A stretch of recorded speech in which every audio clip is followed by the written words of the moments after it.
Hope you are clear about the concept of subnetting. Now let's see the concept of variable length subnet masking, VLSM, or simply variable length subnetting. In the previous example we saw how a given network can be divided into fixed length subnets. Like we taken a class C network and we divided it into 4 different subnets. Now in this example we see how a given network can be divided into variable size subnets.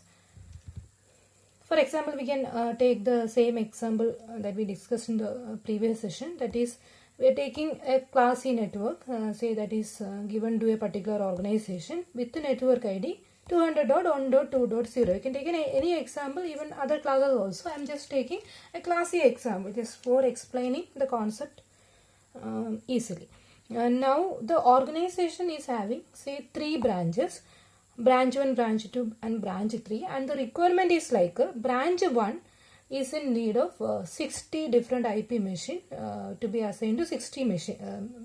Branch 1 is in need of 60 IP addresses for 60 machines. Branch 2 is in need of again 60 IP addresses, where branch 3 is in need of say 100 IP addresses.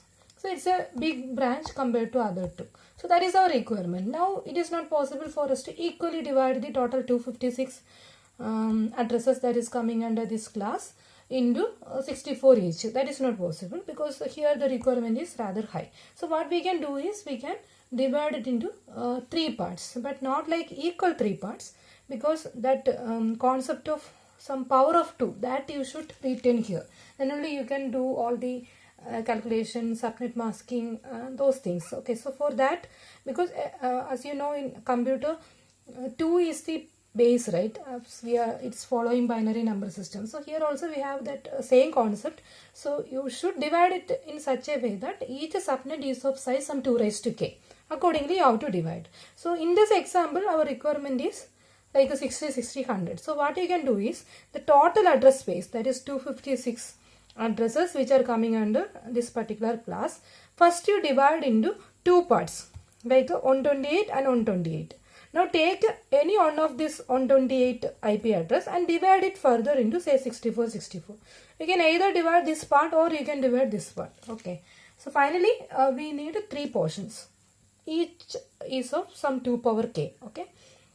So here what is done is total 256 is divided into 128 and 128, and this 128 is purely assigned to branch 3 where the requirement is 100, but 128 IP are available, so it's safe.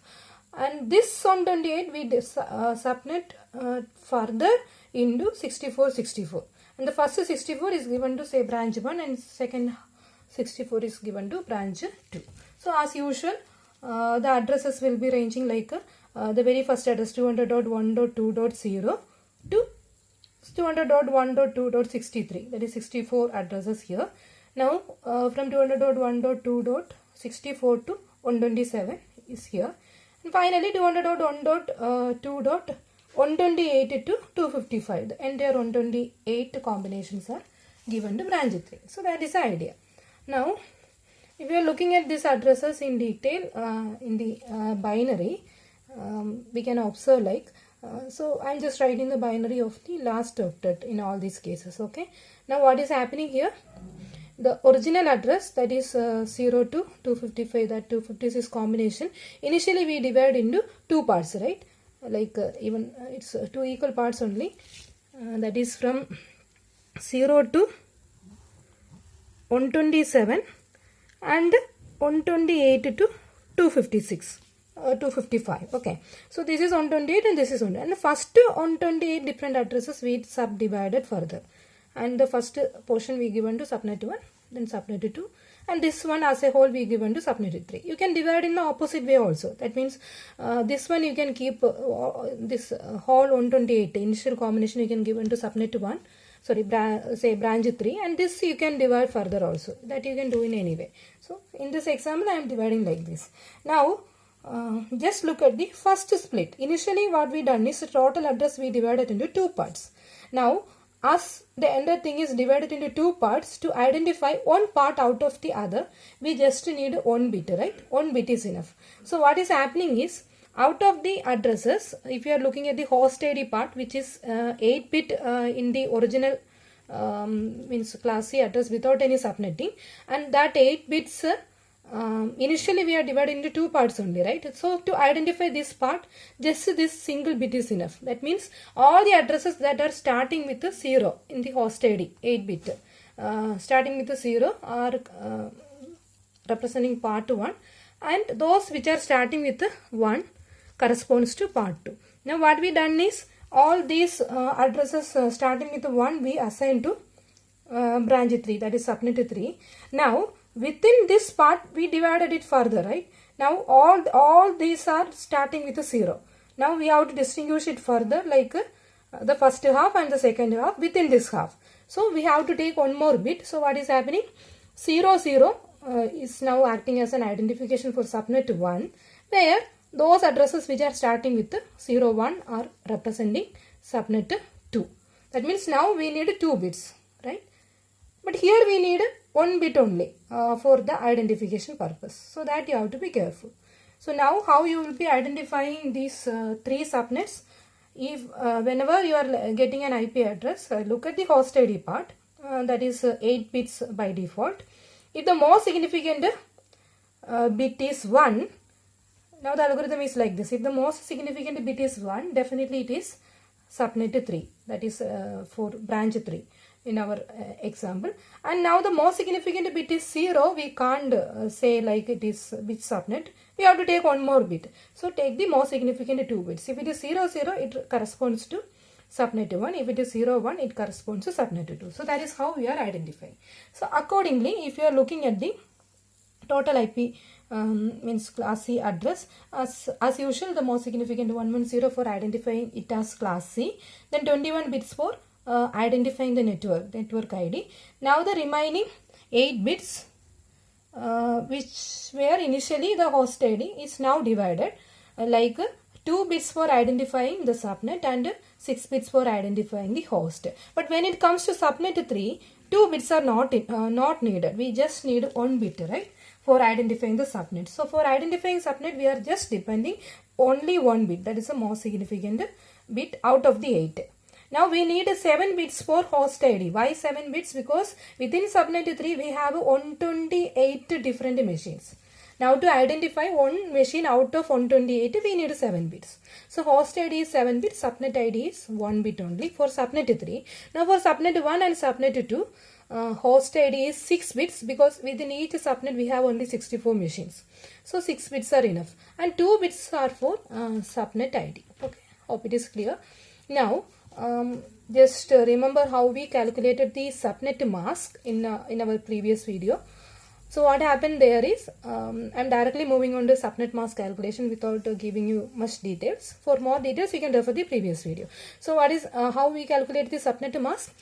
So in the subnet mask, the host ID portion, all the bits will be 0, and all the remaining bits is collectively identifying the subnet. That is this mesh part will be representing the subnet.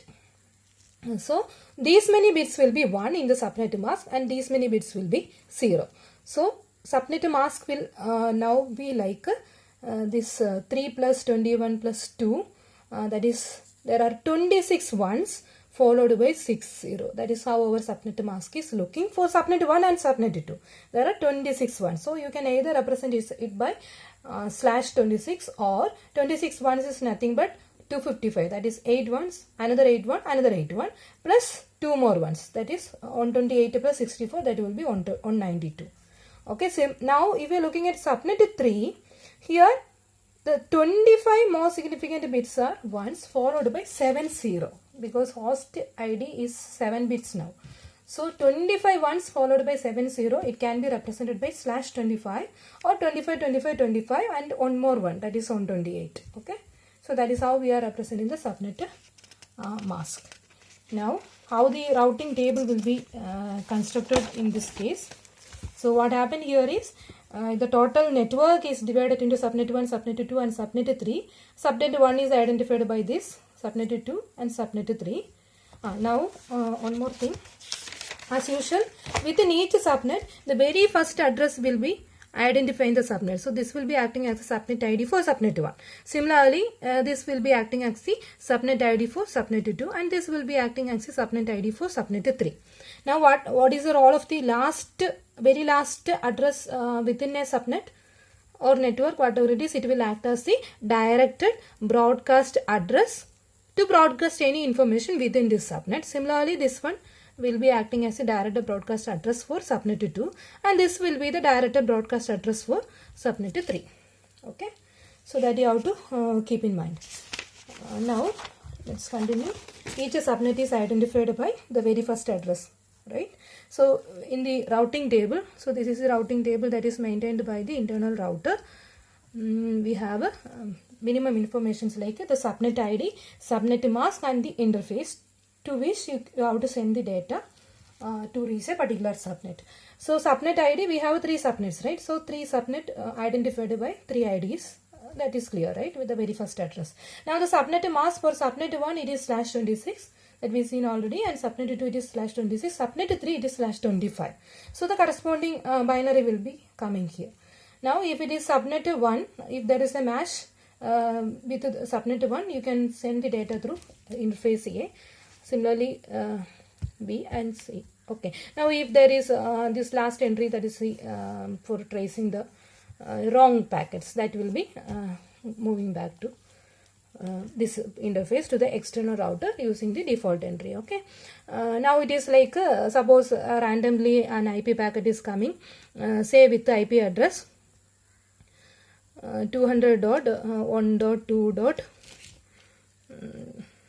Which one we can take? Like, let's take an example from subnet 3, say 130.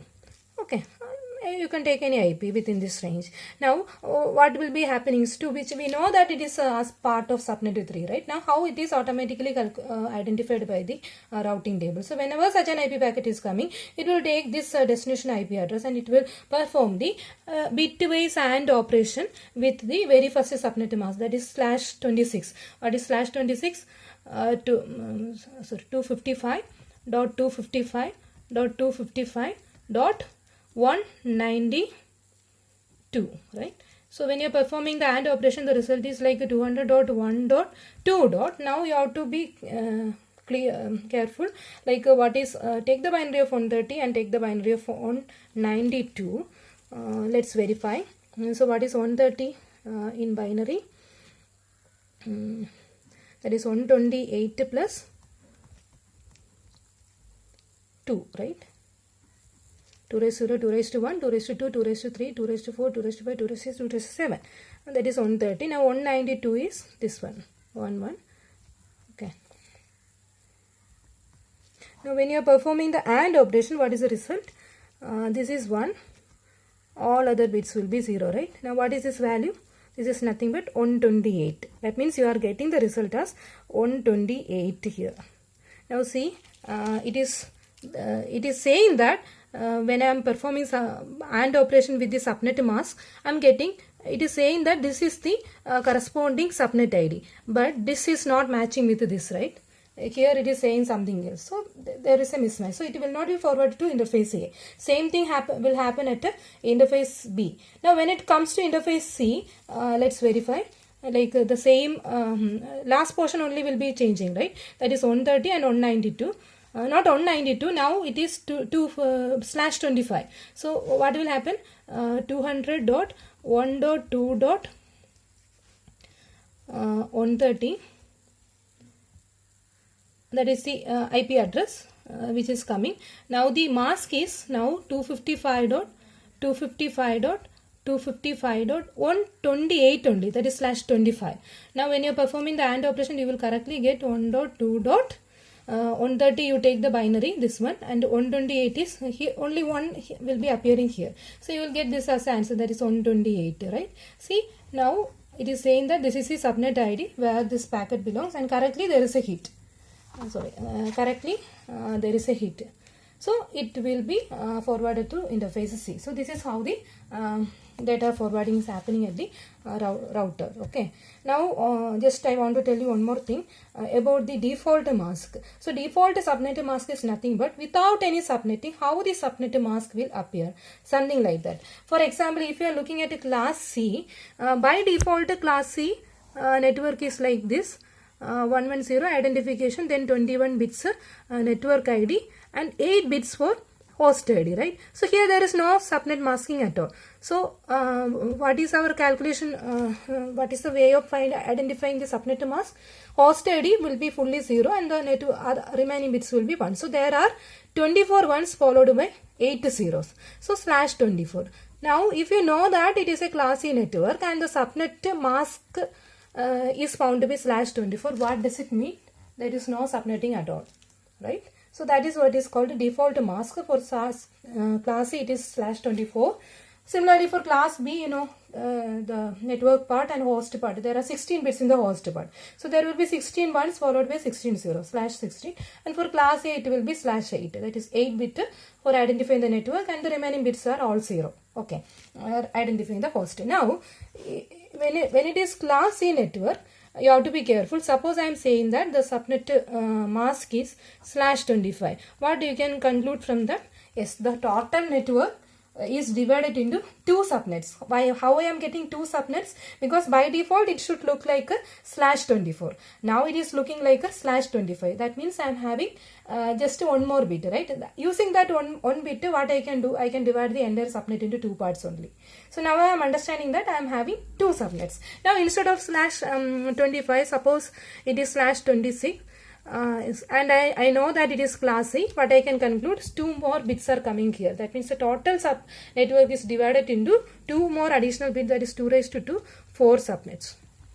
So like that you can easily calculate how many subnets are there by looking at the subnet mask and the class. 2 information you need: what is the class and what is the subnet mask. For example, I am saying that I have a class B network and for a particular subnet I got the subnet mask as /20. What I can conclude? I know that for class B by default it has to be /16. Now instead of that /16 I am getting /20. That means 4 more bits. Using 4 bits, 2 raised to 4, that is 16 different subnets are possible. So you can conclude that that particular class B network is divided into 16 subnets.